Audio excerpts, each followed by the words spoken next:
Assalamualaikum warahmatullahi wabarakatuh. Kembali lagi bersama saya Denisa Apriliawati. Nah, kali ini kita akan melakukan praktek analisis chi-square Test of Independence atau chi-square Test of Association di JESP. Sebagaimana yang kalian tahu bahwa chi-square Test of Independence kita lakukan ketika kita ingin mencari tahu apakah ada hubungan antara dua variabel yang bersifat kategorikal. Nah, di sini variabel kategorikal adalah nama lainnya variabel diskrit, di mana dalam variabel kategorikal ini mengelompokkan orang-orang, dan di antara satu skor dengan skor lain itu tidak ada skor lain di antaranya, ya, atau secara sederhana tidak memiliki skor yang bernilai desimal. Nah, misalnya kita penasaran, emang ada nggak sih hubungan antara jenis kelamin dengan warna favorit gitu kan? Kita sering mendengar bahwa perempuan itu identik dengan warna pink, sementara laki-laki itu identik dengan warna-warna tegas atau warna biru, ya, seperti yang biasa kita lihat pada gender reveal para influencer di media sosial. Nah, di sini kita ingin membuktikan hipotesis yang mengasumsikan bahwa tidak ada hubungan antara jenis kelamin dan warna kesukaan. Kenapa kita tidak mengasumsikan ada hubungan? Nah, kita harus ingat bahwa untuk melakukan analisis statistika, kita memiliki dua macam hipotesis, yaitu hipotesis penelitian dan hipotesis statistika. Untuk hipotesis penelitian, kita melakukan asumsi sesuai dengan tujuan penelitian. Kalau tujuan penelitian kita ingin membuktikan ada hubungan antara jenis kelamin dengan warna favorit, maka hipotesis penelitian kita berbunyi ada hubungan. Namun untuk hipotesis statistika, orientasi kita selalu harus dimulai dari hipotesis nol, di mana sebaliknya kita mengasumsikan tidak ada hubungan antara jenis kelamin dengan warna favorit.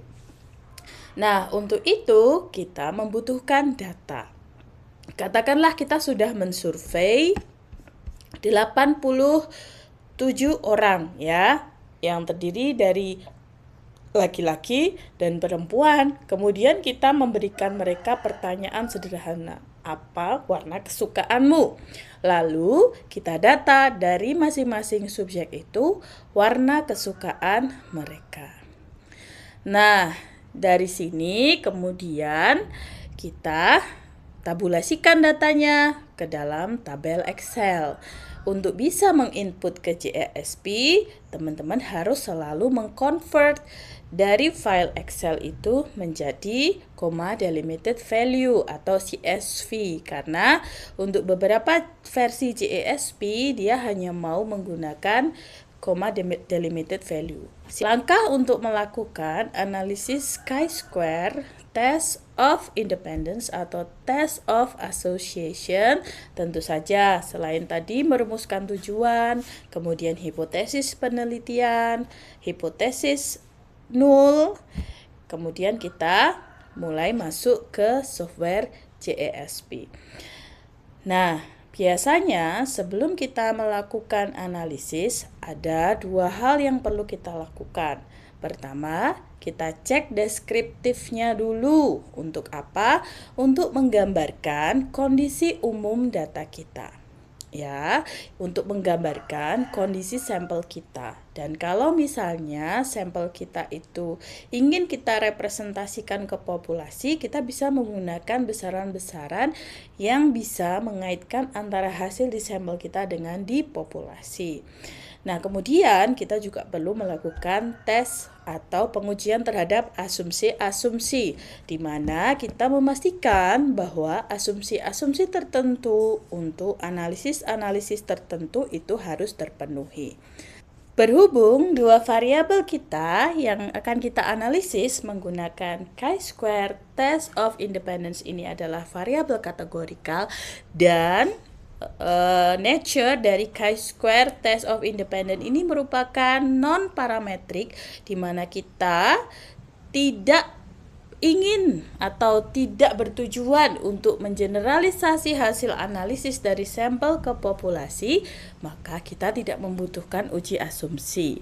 Sehingga langkah awal yang perlu kita lakukan sebelum melakukan uji hipotesis adalah dengan melihat deskriptifnya. Dan variabel yang kita analisis adalah variabel kategorikal, maka tidak banyak besaran yang bisa kita hitung ya. Misalnya kita hanya bisa menghitung modus atau kemudian jenis plot yang bisa kita buat itu terbatas juga. Misalnya hanya pie chart atau bar plot yang mengeplot antara kelompok dengan frekuensinya.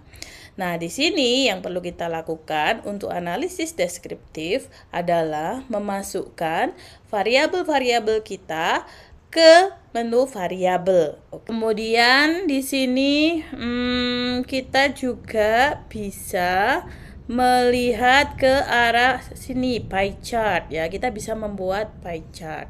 Kalau kita ingin melihat frekuensi, kita perlu ke bawah di tables, kita bisa bikin frekuensi tables ya. Sehingga di sini kita bisa mengetahui secara deskriptif, data kita ada 87 orang dengan pertama untuk variabel gender kita bisa lihat ya di sini frekuensinya laki-laki dan perempuan ada 25 laki-laki dan 62 perempuan begitu ya. Sehingga di sini modusnya adalah 62 ya, 62 perempuan ini modusnya. Kemudian untuk warna kita lihat ternyata dia tidak membuat tabel frekuensi untuk warna ya, karena di warna itu values-nya lebih dari 10. Mungkin di sini kita bisa ubah ya. Misalnya kita ingin. Nah, ketika kita bikin jadi 15, warna ini tabel frekuensinya jadi keluar, jadi kelihatan. Karena di sini kategori warnanya ada 11 ya. Karena tadi kita menggunakan parameter show only maximum distinct value-nya 15.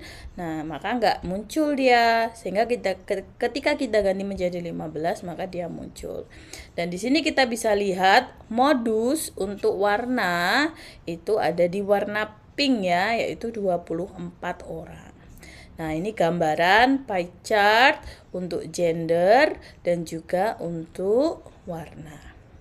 Kemudian setelah itu, untuk melakukan analisis chi-square test of independence, kita perlu masuk ke menu analisis frekuensi.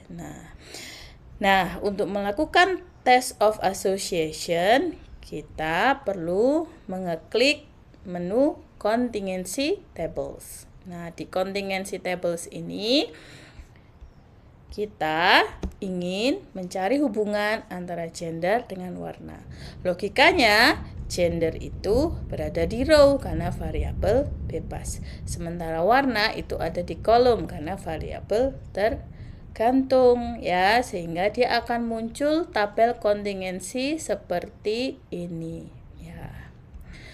Nah, di sini sudah langsung kelihatan teman-teman, apakah ada hubungan antara gender dengan warna favorit. Dilihat dari mana? Kita bisa melihat dari chi-square value dan p-value. Dengan chi-square value 26,48, kita bulatkan dua angka di belakang koma, kita memperoleh kesempatan untuk kita salah dalam menolak hipotesis nol sebesar 0,003. Artinya probabilitas error itu kurang dari 0,3% ya. Sehingga kesempatan itu juga kurang dari 5% atau P-nya kurang dari 0,05. Dan di sini kita bisa mengambil kesimpulan bahwa hipotesis nol kita ditolak. Artinya ada hubungan antara gender atau jenis kelamin dengan warna favorit. Tentu saja kesimpulan kita itu gak cukup di situ ya. Kita bisa mencari tahu gimana sih sebenarnya hubungan antara gender dengan warna favorit itu lebih detail lagi. Nah, cuman di sini tidak ada opsi untuk membuat plot ya. Nah, kita bisa misalnya melalui ini kita petakan dari warna-warna mana aja yang disukai laki-laki maupun perempuan. Kemudian kita kelompokkan tuh. Oh, berarti perempuan tuh suka warna yang tipe yang gimana ya? Misalnya di sini perempuan tuh suka warna kuning, pink gitu kan. Orange, kemudian laki-laki misalnya suka warna biru, coklat. Oh, kita bisa mengelompokkan warna-warna itu menjadi warna-warna cerah dan warna-warna gelap. Nah, kesimpulan lebih lanjut ini yang kemudian disebut sebagai interpretasi ya. Kesimpulan dalam analisis statistika seyogianya juga memasukkan interpretasi kita di situ untuk menunjukkan kedalaman analisis kita. Nah, tapi ingat, interpretasi itu juga tidak boleh berlebihan ya. Tetap harus berhati-hati dalam membuat interpretasi. Begitu.